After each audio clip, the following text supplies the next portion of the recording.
India news channel पर आज doctor Naresh Patel और गांधी दर्शन लेखक भरत जोशी, आप दोनों का स्वागत है। स्वागत।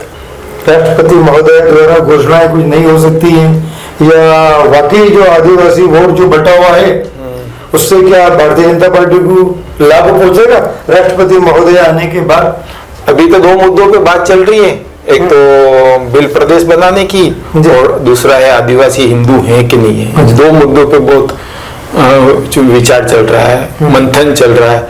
अब वो राष्ट्रपति तो शायद इस बारे में कुछ बोले नहीं बोले। हाँ, नहीं बोले, वो एक प्रोटोकॉल उनका अलग ही होता है। लेकिन ये विषय भी बहुत गहरा है और इसके ऊपर बहुत लंबा चलेगा ऐसा लगता है मुझे, कि इसके अंदर मतदाता में भी बिखरा हुआ रहा है और सोच अलग तरह की जा रही है।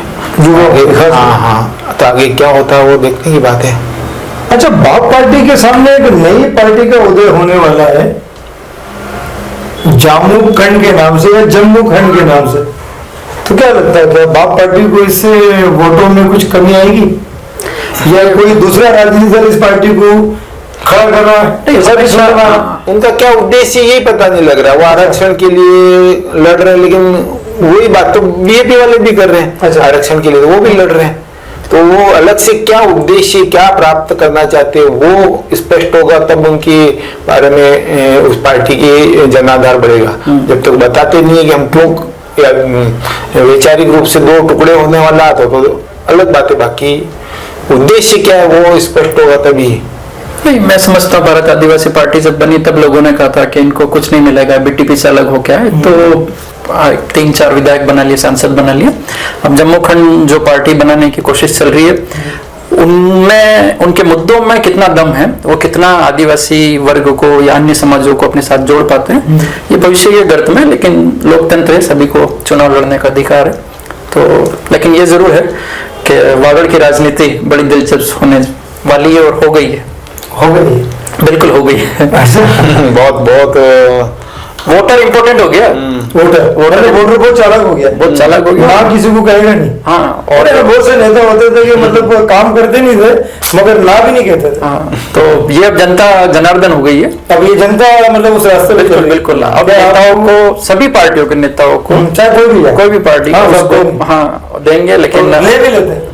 वो तो अच्छा, बहुत से राजनीतिक दल भी जैसे कहते हैं कि आपको देना आने तो ले लो, लेकिन लाभ को लेकिन वोट हमको ही दो। नहीं, लोकतंत्र में जो मैं समझता हूँ वोट जो है बिना किसी डर और दबाव के, लालच के देना चाहिए, क्योंकि वो 500-1000 रुपए, 5000 का वोट नहीं है, वो आपके 5 साल का भविष्य है। हक की लड़ाई है, आपकी आवाज तो वही, आपकी आवाज वो है। पैसा मेरे हिसाब से 70% लोग शायद इस बात को समझते नहीं है। यही गरीबी के कारण, गरीबी एक बहुत बड़ा कारण, थोड़ा बहुत मिल रहा है तो चलो ले लेते हैं उसी समय, जो भी है ले लेते हैं, वरना चुनाव बाद कौन पूछेगा हमको।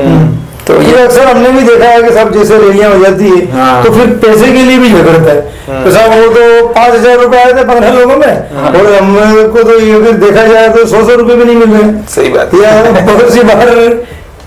हाँ, मतलब रैलियों में नो डाउट ये अक्सर सुनने में आता है कि जनता को सुनने में नहीं, हमने तो बिल्कुल आप मीडिया में तो आपने बाकायदा लोगों के इंटरव्यू किए होंगे। तो ये लोकतंत्र की वो समय अब मेरे ख्याल से एजुकेशन बढ़ती जा रही है, ये वो चीजें। जैसे समझदार व्यक्ति, पढ़ा लिखा व्यक्ति रैलियों में भी नहीं जाता, वो मुद्दों को दूर से देख लेता है, एक बार पढ़ लेता है, सोशल मीडिया देख लेता है, क्या करना क्या नहीं करना वो समझ जाता है। तो ये अक्सर जो भीड़ जा रही है ना, वो मोस्टली खुद से जाते हैं पढ़े लिखे, लेकिन अक्सर मोस्टली जो लोग हैं वो कम पढ़ा लिखा तबका जाता है, जो दिहाड़ी मजदूर होता है उस तरह का जाता है। लेकिन उसमें अधिकतर लोग हमने वह भी देखे हैं कि जो दोनों पार्टियों की रैली में जाता है। हाँ, तो वो तो है, तो वही है। दिल्ली में तो पैसे दे करके और भीड़ बुलानी पड़ती है। अच्छा। वो ठेका ले लेता आदमी, वो ठेका सबसे लेता है, सभी पार्टियों का ठेका लेता है। 500 लोग, 2000 लोग, 2000 कितने चाहिए उसके हिसाब से पैसे लेता है, वो लोगों को इकट्ठा करता है। वही लोग आते हैं उसमें, वही लोग, मतलब ये बिजनेस है दिल्ली में। दिल्ली में ठेका नहीं है किसी ने, आधे बांटो और आधे रखो। लेकिन लोकतंत्र में वोट तो व्यक्ति अपनी मर्जी से देता है। आप भीड़ कितने भी बुला लो, वो वोट में कन्वर्ट हो रही है नहीं, ये इम्पोर्टेंट है। तो आप दोनों का बहुत बहुत धन्यवाद। आप दोनों ने अपना कीमती समय आज फिर निकाला बीएन भास्कर न्यूज चैनल पर। धन्यवाद। जय हिंद, जय भारत। पत्रकारिता की दुनिया में एक और बढ़ता कदम। जी हां, बांसवाड़ा की खबरें हमारे साप्ताहिक समाचार पत्र BN भोर नायक साप्ताहिक समाचार अखबार में भी प्रकाशित होगी। देश हित जनहित में बांसवाड़ा संपादक एवं ब्यूरो चीफ सईद मिर्जा की कलम से आप होंगे रूबरू अखबार में। अगर आप भी अपने क्षेत्र की समस्याओं को जिम्मेदारों तक पहुंचाना चाहते हैं तो हमारे व्हाट्सएप नंबर 9887 421 584 पर संपर्क करें।